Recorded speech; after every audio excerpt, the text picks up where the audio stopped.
day in the life as a teacherpreneur, mom of 3 na lumalaban sa buhay kahit walang kalaban dyan, Nern! Yes, for today's video guys, mag-flower arrangement tayo para sa relatives ni mother na pumanaw.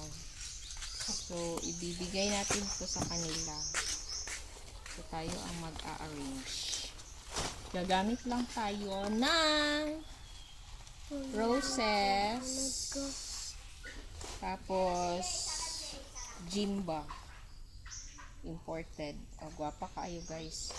And the baby's breath, tapos fortune na pinangayo na mo sa kapitbahay nila mother.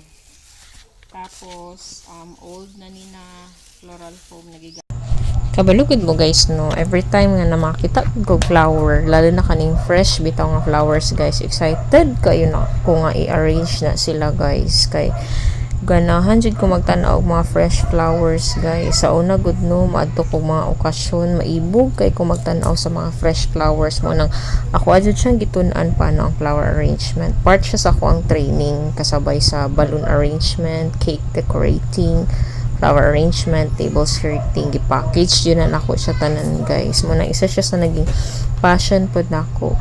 So kung mapansin po ninyo guys, dili kay ko usually naga-video nga naga-arrange ko flowers kay flowers na fresh are expensive.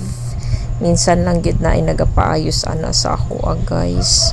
So seasonal siya kumbaga nga na good. Pero lipay kay ko na maka-arrange ko mga ingani guys. So, nahuman na nato siya guys. Mga na niyang itsura. Ibutang na to na siya dito niya sa iyahang higdaanan.